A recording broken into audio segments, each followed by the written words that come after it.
num texto muito conhecido, em 2 Crônicas, capítulo 7 e o versículo 14. É um texto que muitos sabem até de cor, mas eu creio que aqui está o segredo, a fórmula, o antídoto para nós termos uma vida abençoada. Aleluia. 2 Crônicas, capítulo de número 7 e o versículo de número 14. Aleluia. Bendito és o nome do Senhor. 2 Crônicas, capítulo 7 e o versículo 14. Amém, igreja? Diz a poderosa palavra do Senhor: e se o meu povo, que se chama pelo meu nome, se humilhar, orar e buscar a minha face, e se converter dos seus maus caminhos, então eu ouvirei dos céus, e perdoarei os seus pecados, e sararei a sua terra. Aleluia. Eu gostaria de ler mais uma vez, mas observe as riquezas contidas nos detalhes deste versículo. E se o meu povo, que se chama pelo meu nome, fizer o quê? Se humilhar, orar, buscar a minha face e se converter dos seus maus caminhos, diz o Senhor, então o que acontecerá? Então eu ouvirei dos céus, perdoarei os seus pecados e também sararei a sua terra. Aleluia. Até aqui, amada igreja, sente-se por gentileza. Glória a Deus. Aleluia. Aleluia, glória a Deus. Irmãos, através da Bíblia Sagrada, nós podemos entender e aprender por que o ser humano sofre. Afinal de contas, por que passamos por tantas adversidades? Por que passamos por momentos de crises, momentos de intempéries, momentos de dificuldade? Por que o ser humano sofre? E para esta pergunta nós podemos obter 3 respostas através da Bíblia Sagrada. Primeiro, o ser humano sofre por causa da consequência dos seus pecados. A Bíblia diz em Isaías capítulo 59, versículo 1 e 2: eis que as mãos do Senhor não estão encolhidas para que não se possa salvar, nem o seu ouvido agravado para que não se possa ouvir, mas as vossas iniquidades fazem divisão entre vós e o vosso Deus, e os vossos pecados encobrem o seu rosto de vós, para que não vos ouça. Ou seja, o pecado é uma barreira que nos distancia, que nos afasta da presença de Deus. E quando nós saímos da presença de Deus, nós saímos debaixo da sua protetora mão. E quando saímos debaixo da protetora mão do Senhor, nós pagamos um alto preço, nós sofremos. Então a primeira resposta que eu encontro na Bíblia, por que o ser humano sofre, é essa: o ser humano sofre por causa da consequência dos seus próprios pecados. O segundo motivo que eu encontro na Bíblia, por que o ser humano sofre, é para ter um despertamento espiritual. Muitas vezes Deus permite nós passarmos por um momento de adversidade para nós despertarmos, para nós mudarmos o nosso estilo de vida, para nós mudarmos alguns comportamentos. E eu posso aqui citar um personagem da Bíblia chamado Eutico. A Bíblia diz que Eutico até estava escutando a palavra de Deus através do apóstolo Paulo, mas ele estava sentado numa janela, ou seja, o corpo estava para o lado de dentro, mas a cabeça estava para o lado de fora. E a Bíblia diz que ele é tomado por um grande sono, e ele cai daquela janela e quebra o pescoço. Então a Bíblia diz que Paulo desce da escada, ora a Deus, para que Deus devolvesse a vida para Eutico. Irmãos, eu tenho absoluta certeza que depois desta experiência trágica na vida de Eutico, Eutico nunca mais dormiu durante um culto ao Senhor. Ele mudou a sua forma de adorar. Ele, depois deste momento de dificuldade, ele mudou a sua vida, mudou a sua adoração. Então Deus permite nós passarmos por momentos de adversidade para termos um despertamento. O terceiro motivo que eu encontro na Bíblia, por que o ser humano sofre, é porque podemos passar por um período de provação. Porque antes da aprovação, temos que passar pela provação. E eu posso citar aqui na Bíblia um personagem chamado Jó, que era um homem reto, temente a Deus, que se desviava do mal, e mesmo assim, ele passou pelos piores momentos que um ser humano poderia suportar. Mas irmãos, independente do motivo, independente se é por causa da consequência do pecado, independente se é para termos um despertamento espiritual, independente se nós estamos passando por um período de provação, independente do motivo, aqui em 2 Crônicas, capítulo 7, o versículo 14, está o segredo da nossa vitória. Então vamos mergulhar neste versículo. A Bíblia diz assim: se o meu povo, que se chama pelo meu nome. Eu não sei de você, mas isso me causa um grande temor, fazer parte do povo que se chama pelo nome dele.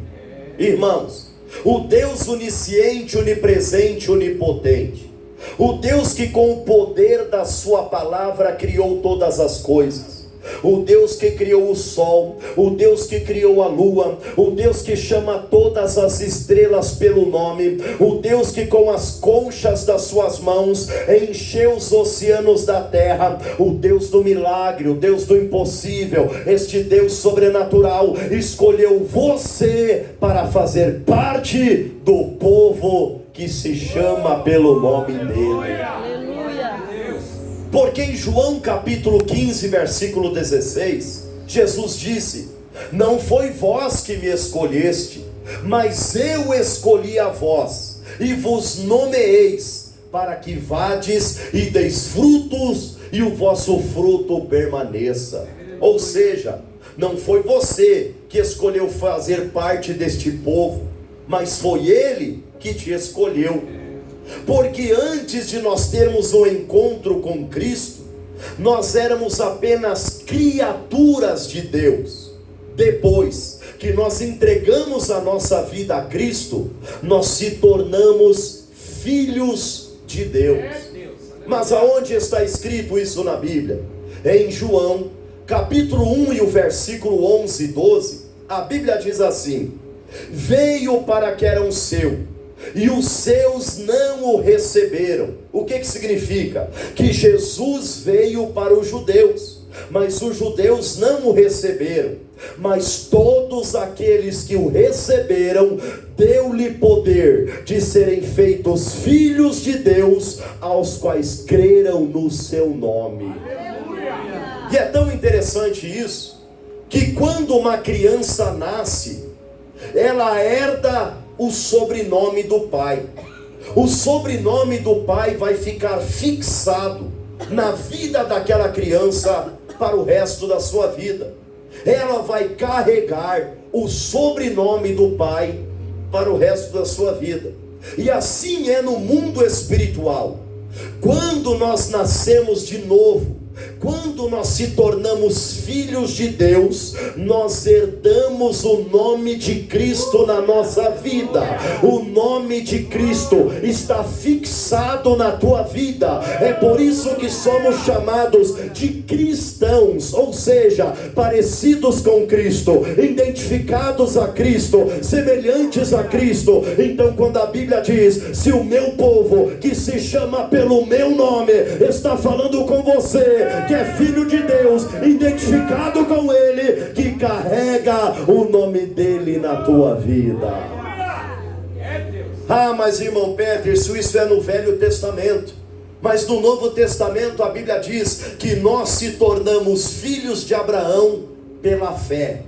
Então, quando a Bíblia diz: se o meu povo, que se chama pelo meu nome, está falando com você, está falando comigo.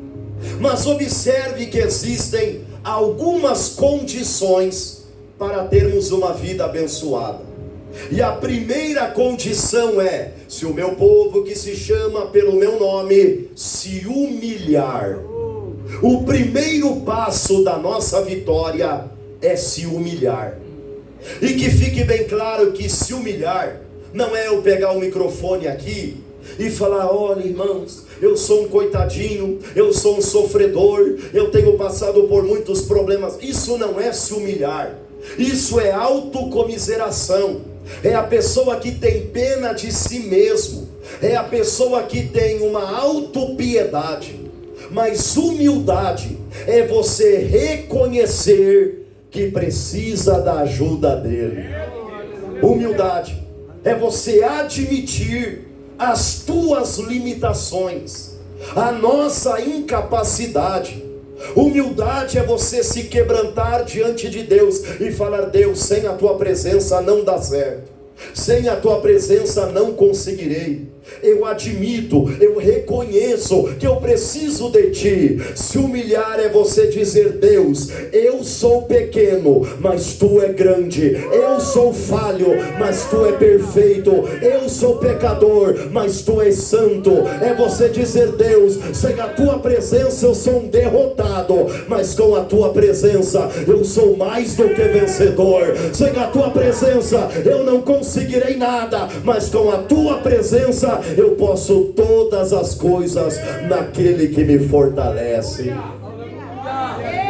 A Bíblia diz em 1 Pedro capítulo 5 e o versículo 6: humilhai-vos debaixo da potente mão de Deus, e ao seu tempo vos exalte. A Bíblia diz em Mateus capítulo 5 e o versículo 4: bem-aventurados os humildes, porque deles é o reino dos céus. O rei Davi disse no Salmo 51 e o verso 17 que os sacrifícios para Deus é um espírito quebrantado e um coração contrito e quebrantado não desprezarás, ó Deus. Quer ter uma vida abençoada? Se humilhe debaixo da potente mão de Deus, porque a Bíblia diz que Deus resiste aos soberbos, mas Ele dá graça aos humildes. E essa palavra resistir, eu fui olhar no dicionário, e uma das definições é se opor, ir ao contrário, ser do contra. Então você imagine que Deus, Ele resiste, Ele se opõe, Ele vai ao contrário aos soberbos.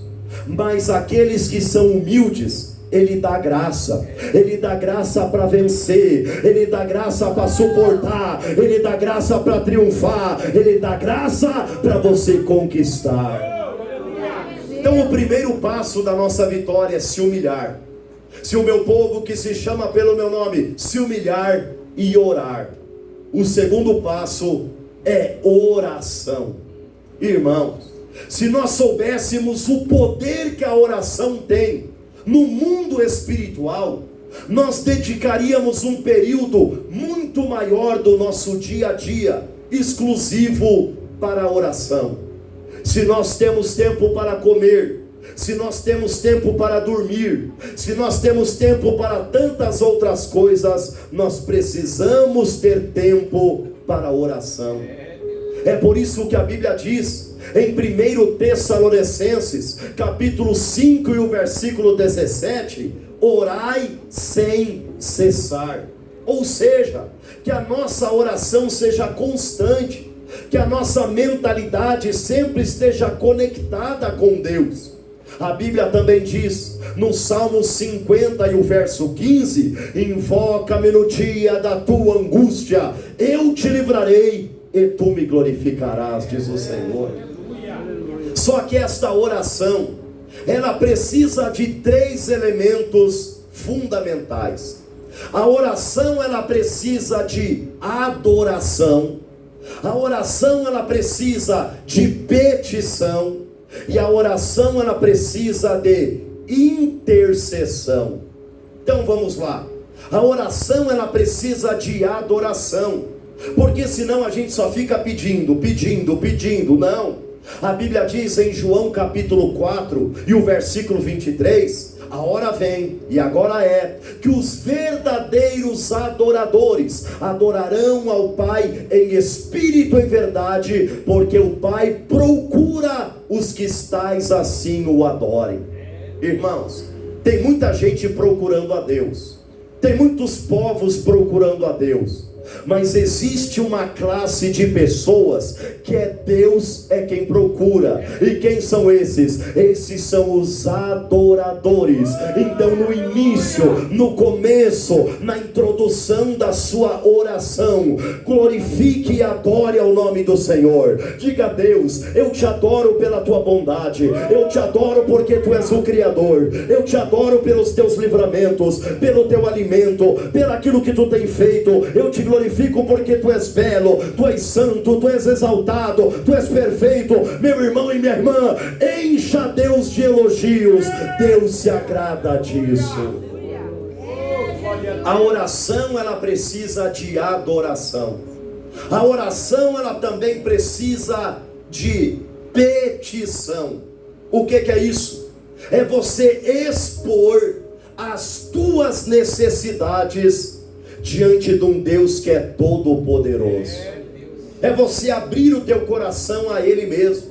É você falar o que você precisa para Ele mesmo. A Bíblia diz em Mateus capítulo 7, o versículo 7, foi Jesus que disse: pedi e dar-se-vos-á, buscai e encontrareis, batei e abrir-se-vos-á. Porque aquele que pede, recebe, aquele que busca, encontra, aquele que bate, se abre. Ou seja, é você pedir algo para Deus. Existe um texto na Bíblia muito interessante, em Hebreus capítulo 4 e o versículo 16, que a Bíblia diz: cheguemos, pois, com confiança ao trono da graça, para que possamos alcançar misericórdia e achar graça, a fim de sermos ajudados em tempo oportuno. Ou seja, peça para Deus, converse com Deus. É lógico que o nosso pedido tem que estar alinhado de acordo com a vontade de Deus. Porque se eu ficar pedindo coisas egoístas, apenas para minha vaidade, apenas para o meu orgulho, Deus não vai me ouvir. A Bíblia diz em Tiago capítulo 4 e o versículo 3: pedis e não recebeis, porque pedis mal para gastardes em vossos deleites. Ou seja, se a minha oração for apenas para a minha vaidade, para o meu orgulho, Deus não vai me ouvir. Mas se a nossa oração estiver de acordo com a vontade de Deus, para a glória de Deus, pode ter certeza que Ele vai ouvir a nossa oração. Por quê? Porque a Bíblia diz em 1 João capítulo 5 e o versículo 14, esta é a confiança que temos nele, que se pedirmos alguma coisa segundo a sua vontade, Ele nos ouvirá. Quantos estão entendendo a palavra de Deus? Então a oração, ela precisa de adoração. A oração também precisa de petição. E a oração também precisa de intercessão. porque senão a minha oração fica muito egoísta. Aí eu só vou orar pelo aquilo que me interessa, eu só vou orar pelos meus, eu só vou orar pelo aquilo que vai me causar um benefício. Não, a igreja tem uma arma poderosa chamada intercessão.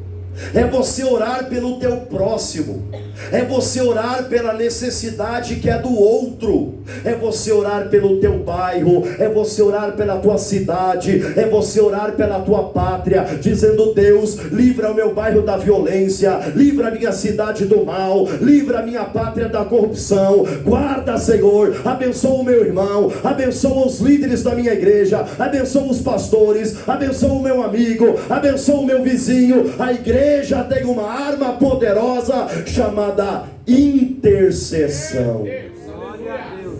É por isso que a Bíblia diz em Jeremias 33 e o versículo 3: clama a mim e responder-te-ei, e anunciar-te-ei coisas grandes e firmes que não sabes. É por isso que a Bíblia diz no Salmo 141, verso 2: suba a minha oração como incenso agradável a tuas narinas, ó Senhor. É na oração que você tem vitória, é na oração que os demônios são abatidos, é na oração que Deus abre as portas, é na oração que você triunfa em nome de Jesus. Se o meu povo, que se chama pelo meu nome, fizer o que? Se humilhar, orar e buscar a minha face. Buscar a face de Deus é buscar comunhão com Deus, é buscar intimidade com Deus, é buscar conhecê-lo.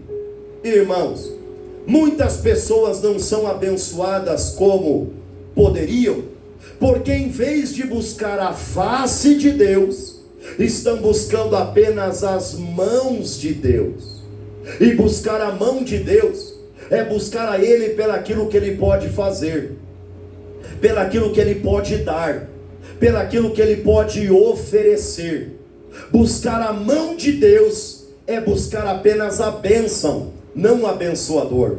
Buscar a mão de Deus é buscar apenas o milagre, não aquele que é o dono do milagre. Mas em nome de Jesus, nós não queremos apenas a bênção, nós queremos o abençoador. Nós não queremos apenas o milagre, nós queremos o dono do milagre. Nós não queremos apenas coisas passageiras, nós queremos a presença daquele que é eterno. Eu não quero apenas as mãos, mas eu quero a face, quero intimidade, comunhão, aproximação, aonde estão aqueles que estão buscando a face do Todo-Poderoso. Mas, irmão, explica isso. Como que eu posso buscar a face de Deus? Deixa eu lhe falar algo. A cada culto que você vem dentro da casa do Senhor, você está buscando a face de Deus. A cada período que você passa lendo a Bíblia, você está buscando a face de Deus. Quando você ora, é você que fala com Deus. Mas quando você lê a Bíblia, é Deus que fala com você. Quando você ora, é você que pede algo para Deus. Mas quando você lê a Bíblia, é Deus que pede algo para você.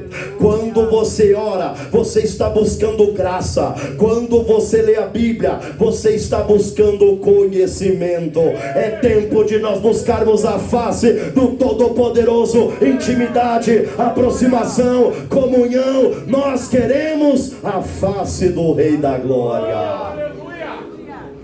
Existe um salmo muito interessante, Salmo 25, verso 14. A Bíblia diz assim: o segredo do Senhor, em algumas versões está intimidade. A intimidade do Senhor são para aqueles que o temem, e Ele revelará o seu conserto.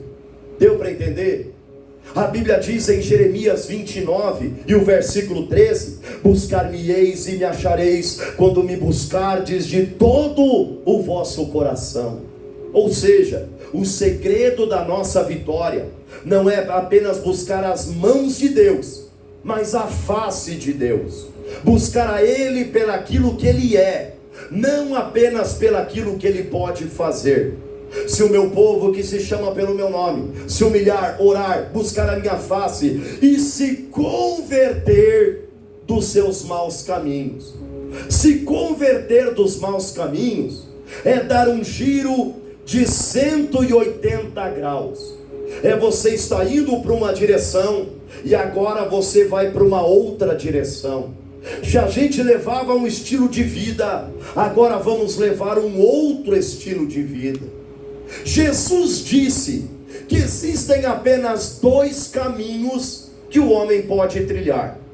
Mateus capítulo 7, versículo 13 e 14, Jesus diz: entrai pela porta estreita, porque larga é a porta, e espaçoso o caminho que leva à perdição, e muitos são a que entram por esta.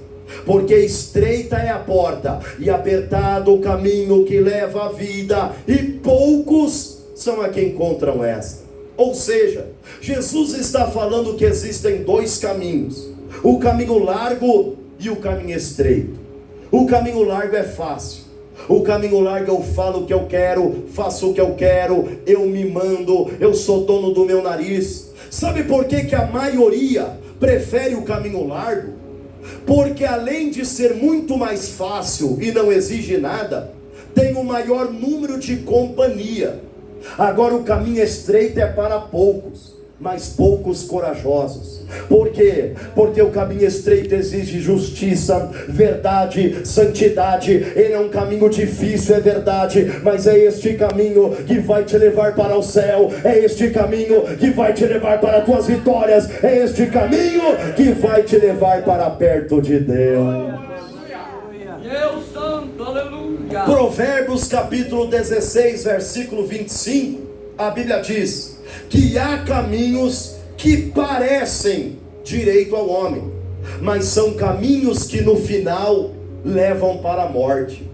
O caminho largo até parece melhor, mas é um caminho que vai levar para a perdição, para o engano, para o inferno. Mas eu glorifico o nome de Jesus, porque você decidiu andar pelo caminho estreito, e esse é um dos segredos da nossa vitória. Mas observe que ele diz que se o meu povo que se chama pelo meu nome se humilhar, orar, buscar a minha face e se converter dos seus maus caminhos, então o que acontecerá? Então eu ouvirei dos céus. Isso aqui é maravilhoso, pastor Guilherme, porque a impressão que dá quando nós lemos esse texto, que Deus está assentado no seu trono de glória, de graça e de poder. E quando o seu povo começa a colocar em prática esse texto, começa a colocar em prática na sua vida este versículo, Deus se levanta do seu trono e faz isso daqui, ó. Agora eu vou ouvi-los, agora eu vou escutá-los. Eu tenho escutado muita gente reclamando, mas eu oro a Deus, eu peço a Deus, e parece que Ele não me escuta, nunca acontece nada. Sabe por quê? Porque não estão colocando em prática esse texto. Porque ele diz: se o meu povo fizer isso, então eu ouvirei dos céus, e perdoarei os seus pecados. Glória a Deus que nós temos um Deus que perdoa pecados. O nosso Deus prefere nos perdoar do que nos perder. O nosso Deus é misericordioso. O nosso Deus é longânimo. O nosso Deus é paciente. O nosso Deus é um Deus cheio de misericórdia. Quer ver como esse Deus ele perdoa pecados mesmo?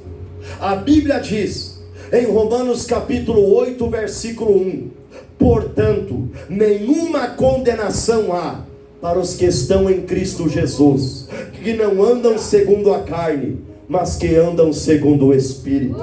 A Bíblia diz em 2 Coríntios, capítulo 5, versículo 17: se alguém está em Cristo, nova criatura é. As coisas velhas já se passaram, eis que tudo se fez novo. A Bíblia diz em 1 João capítulo 2, versículo 1: olha o amor de Deus. Meus filhinhos, tenho-vos escrito isso para que não pequeis. Mas se pecar, nós temos um advogado para com o Pai, Jesus Cristo, o justo. Ei, meu irmão e minha irmã, se o diabo é o teu acusador, Jesus Cristo é o teu advogado, porque a Bíblia diz que o sangue de Jesus tem poder para nos purificar de toda iniquidade. O sangue de Jesus tem poder para nos dar uma nova vida. E eu perdoarei os seus pecados. A Bíblia diz em Jeremias que Deus pega os nossos pecados e joga no mar do esquecimento. Ou seja, nem ele se lembra mais. Se nem o próprio Deus que poderia nos condenar, quando a gente reconhece, quando a gente se arrepende, quando a gente confessa para ele, nem ele se lembra mais dos nossos pecados. Se nem ele mais lembra, quem são os teus acusadores? Quem é o diabo? Quem são os demônios? Quem é você mesmo para ficar carregando uma culpa, para ficar cabisbaixo? Porque a palavra diz que o Senhor Deus, ele perdoa os nossos pecados. Oh, aleluia. Será que você pode levantar a tua mão direita para o céu? Que em nome de Jesus toda a culpa, tudo aquilo que estava te oprimindo, tudo aquilo que estava te acusando, Deus te trouxe aqui nesta noite para te dizer que se você se arrepender, se você conversar com ele, se você entregar para ele, ele perdoa as iniquidades e ele fará uma nova vida. Olha o que a Bíblia diz, não sou eu, é a Bíblia. Isaías capítulo 1 versículo 18: por mais que os vossos pecados sejam vermelhos como o carmesim, eu os tornarei como a branca lã. Por mais que eles sejam vermelhos como a escarlata, eu os tornarei como a branca neve. A Bíblia diz em Atos capítulo 3 e o versículo 19: arrependei-vos e convertei-vos, para que sejam perdoados vossos pecados e venham tempos de refrigério pela presença do Senhor. A Bíblia diz em 1 João capítulo 1 e o versículo de número 9: se confessarmos nossos pecados, ele é fiel e justo para perdoar os nossos pecados e nos purificar de toda injustiça. Ei, meu irmão, Deus está falando conosco. Se o meu povo, que se chama pelo meu nome, se humilhar, orar, buscar a minha face, se converter dos seus maus caminhos, eu ouvirei dos céus, perdoarei os seus pecados e sararei a sua terra. Quantos acreditam num Deus que sara, num Deus que cura? Deus verdadeiramente ele cura, ele restaura. É por isso que um dos nomes dele é Jeová Rafa, que significa o Deus que sara, o Deus que cura, o Deus que restaura. Jesus ele não mudou, irmãos. Ele é o mesmo ontem, hoje e eternamente. O mesmo Cristo que curou o homem com a mão mirrada, o mesmo Cristo que curou o surdo e gago de Decápolis, o mesmo Cristo que levantou o paralítico do tanque de Betesda, o mesmo Cristo que curou a mulher de fluxo de sangue, o mesmo Cristo que curou a filha da mulher cananeia, o mesmo Cristo que curou a filha de Jairo, o mesmo Cristo que curou os 10 leprosos, o mesmo Cristo que curou o cego de Jericó, o mesmo Cristo que ressuscitou Lázaro, é o mesmo Cristo que está aqui nesta noite, pronto para curar, pronto para restaurar, porque ele é meu mesmo, ontem, hoje e eternamente.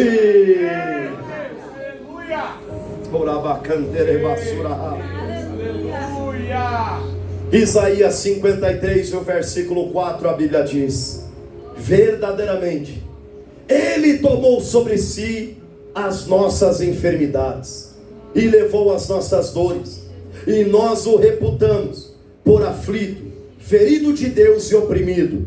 Mas ele foi ferido pelas nossas transgressões, e ele foi moído pelas nossas iniquidades. O castigo que nos traz a paz estava sobre ele, e pelas suas pisaduras fomos sarados. Ei, meu irmão e minha irmã, seja sarado em nome de Jesus. Que toda enfermidade, que toda dor, que todo incômodo, que tudo aquilo que está te atrapalhando, Jesus quer sarar, quer restaurar. Que tudo aquilo, toda aflição, toda angústia, doenças psicossomáticas, ansiedade, depressão, angústias, aflições, Jesus é o médico dos médicos. Ele vai além da medicina, ele faz o que o remédio não consegue fazer. Ele quer curar, ele quer restaurar em nome de Jesus.